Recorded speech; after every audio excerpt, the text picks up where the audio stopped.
ഇത് നമുക്ക് 3ാം ക്ലാസ്സിൻ്റെ 2024 അർദ്ധവാർഷിക പരീക്ഷയിൽ വന്ന ചോദ്യങ്ങളുടെ ഉത്തരങ്ങളൊന്ന് നോക്കാം. ഒന്നാമത്തെ ചോദ്യം, സന്തോഷത്തോടെ കൊടുക്കുന്നവനെ ദൈവം ഡാഷ്. 2 കൊരിന്ത്യർ 9-ാം അധ്യായം 7-ാം വാക്യമാണ്.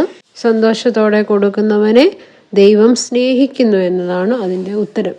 രണ്ടാമത്തെ ചോദ്യം, ആദാമിൻ്റെ മകനായ ഹാബേൽ ചെയ്തു വന്നിരുന്ന തൊഴിൽ എന്ത്? ഹാബേല് ആട്ടിടയനായിരുന്നു. ആടുകളെ മേയ്ക്കുക എന്നതായിരുന്നു ഹാബേലിൻ്റെ ജോലി. മൂന്നാമത്തെ ചോദ്യം, അബ്രഹാമിൻ്റെ സഹോദര പുത്രൻ ആര്? ലോത്താണ് അബ്രഹാമിൻ്റെ സഹോദര പുത്രൻ. നാലാമത്തെ ചോദ്യം, ലോത്തുമായി വേർപിരിഞ്ഞ ശേഷം അബ്രഹാം ഏതു ദേശത്താണ് പാർത്തത്? അബ്രഹാം കനാൻ ദേശത്താണ് ലോത്തുമായി വേർപിരിഞ്ഞ ശേഷം പാർത്തത്. അഞ്ചാമത്തെ ചോദ്യം, നീ നിൽക്കുന്ന സ്ഥലം വിശുദ്ധ ഭൂമിയാകയാൽ കാലിൽ നിന്നും ചെരുപ്പ് അഴിച്ചു കളയുക. ആര് ആരോട് പറഞ്ഞ വാക്യമാണിത്? മോശയോട് ദൈവം കൽപ്പിച്ചതാണ് നീ നിൽക്കുന്ന സ്ഥലം വിശുദ്ധ ഭൂമിയാകയാൽ കാലിൽ നിന്നും ചെരുപ്പ് അഴിച്ചു കളയുക എന്നുള്ളത്. ആറാമത്തെ ചോദ്യം, മോശയുടെ സഹോദരൻ ആര്? അഹറോനാണ് മോശയുടെ സഹോദരൻ. ഏഴാമത്തെ ചോദ്യം, പ്രാർത്ഥനയാലും ഡാശാലും അല്ലാതെ ഈ ജാതി നീങ്ങിപ്പോവുകയില്ല. വിശുദ്ധ മത്തായി 17-ാം അധ്യായം 21-ാം വാക്യമാണ്. പ്രാർത്ഥനയാലും ഉപവാസത്താലും അല്ലാതെ ഈ ജാതി നീങ്ങിപ്പോവുകയില്ല എന്നതാണ് അതിൻ്റെ ഉത്തരം.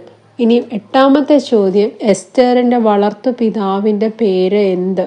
മൊർദഖായി എന്നാണ് എസ്തേറിൻ്റെ വളർത്തു പിതാവിൻ്റെ പേര്. 9ാമത്തെ ചോദ്യം, ശിംശോനെ ചതിയിൽപ്പെടുത്തിയ സ്ത്രീയുടെ പേരെന്ത്? ദലീലയാണ് ശിംശോനെ ചതിയിൽപ്പെടുത്തിയത്. 10ാമത്തെ ചോദ്യം, മോറാൻ എന്ന വാക്കിൻ്റെ അർത്ഥം എന്താണ്? മോറാൻ എന്നാൽ ഞങ്ങളുടെ കർത്താവേ എന്നാണ് അർത്ഥം. ഇനിയും 11ാമത്തെ ചോദ്യം, മോറാനീശുമശിഹ എന്ന പ്രാർത്ഥനയിൽ കൂടി നാം കർത്താവിനോട് എന്താണ് ആവശ്യപ്പെടുന്നത്?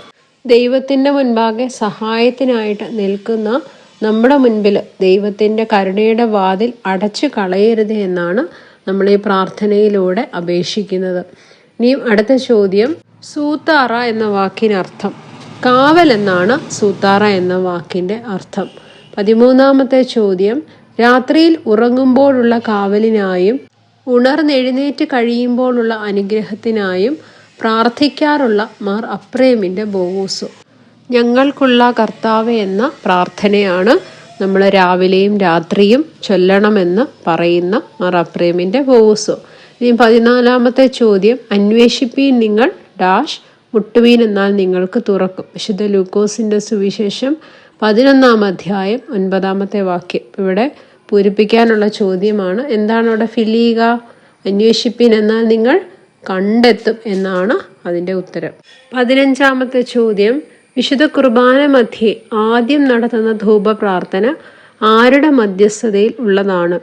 വിശുദ്ധ ദൈവമാതാവിൻ്റെ മധ്യസ്ഥതയിലുള്ള ധൂപ പ്രാർത്ഥനയാണ് വിശുദ്ധ കുർബാനയിൽ ആദ്യം നടത്തുന്നത്. ഇനി 16ാമത്തെ ചോദ്യം, പരിശുദ്ധ ദേവാലയത്തിൽ ഏതാണ് ത്രിയേക ദൈവത്തിൻ്റെ സിംഹാസനം എന്ന് പറയപ്പെടുന്നത്? ത്രിയേക ദൈവത്തിൻ്റെ സിംഹാസനമായിട്ട് കരുതപ്പെടുന്നത് വിശുദ്ധ ത്രോണോസ് ആണ്. 17ാമത്തെ ചോദ്യം, തബലൈത്ത എന്നാൽ എന്ത്? കാസായും പീലാസായും പ്രതിഷ്ഠിക്കുന്ന കൂദാശ ചെയ്ത പലകയാണ് തബലൈത്ത. ഇനി 18ാമത്തെ ചോദ്യം, ഡാഷ് സഭയ്ക്ക് വിത്തായി തീർന്നു. സഹദേന്മാരുടെ രക്തമാണ് സഭയ്ക്ക് വിത്തായി തീർന്നത്. ഇനിയും 19ാമത്തെ ചോദ്യം, മാർ ബെഹനാൻ സഹദായുടെ സഹോദരിയുടെ പേരെന്താണ്?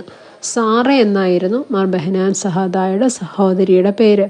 20ാമത്തെ ചോദ്യം, രാഷ്ട്രപിതാവായ മഹാത്മാഗാന്ധിയെ വളരെയേറെ സ്വാധീനിച്ച ക്ഷമയെ പറ്റിയുള്ള വേദവാക്യം എന്ത്? വിശുദ്ധ മത്തായിയുടെ സുവിശേഷം 5-ാം അധ്യായം 39ാമത്തെ വാക്യം, നിന്റെ വലത്തെ ചെകിട്ടത്ത് അടിക്കുന്നവർ ഇടത്തേതുകൂടി കാണിച്ചു കൊടുക്കുക എന്ന വാക്യമാണ് മഹാത്മാഗാന്ധിയെ വളരെയധികം സ്വാധീനിച്ച വാക്യം. ഇനിയും അടുത്ത ചോദ്യം പ്രാർത്ഥനയാണ്. കരുണയുള്ള ദൈവമേ നിന്റെ വാതിലിൽ എന്നുള്ള പ്രാർത്ഥനയുടെ ആദ്യത്തെ 3 വാചകങ്ങളാണ് നിങ്ങൾ പറയേണ്ടത്. കരുണയുള്ള ദൈവമേ നിന്റെ വാതിലിൽ ഞങ്ങളുടെ അപേക്ഷയുടെ സ്വരം മുട്ടുന്നു. നിന്നെ വന്ദിക്കുന്നവരുടെ ആവശ്യങ്ങളെ നീ നിരോധിക്കരുതേ. ദൈവമേ ബലഹീനരായി ഞങ്ങളെ സഹായിപ്പാനായി നിന്നെ ഞങ്ങൾ വിളിക്കുന്നു. നല്ലവരെ ഞങ്ങളുടെ അപേക്ഷയുടെ സ്വരം കേട്ട് ഞങ്ങളുടെ യാചനകൾ നൽകുമാറാകണമേ. ഇത് 4 സെൻറ്റൻസ് ഞാൻ പറഞ്ഞു. നിങ്ങളിതിൻ്റെ 3 സെൻറ്റൻസ് മാത്രം പറഞ്ഞാൽ മതിയാവും. ഇനി അടുത്ത ഗീതം മോറാനീശോ കുരിശും നിൻ എന്ന ഗീതം എൻ്റെ കൂടെ ചൊല്ലണേ. മോറാനീശോ കുരിശും നിൻ മാതൃജനത്തിൻ പ്രാർത്ഥനയും അടികളയും നിൻ കോപത്തിൻ വടികളയും മായ്ച്ചിടേണം. ഇത്രയും ചോദ്യങ്ങളാണ് ഈ ക്വസ്റ്റ്യൻ പേപ്പറിലുള്ളത്. എല്ലാവർക്കും ഉത്തരങ്ങൾ മനസ്സിലായി എന്ന് വിചാരിക്കുന്നു. Thank you.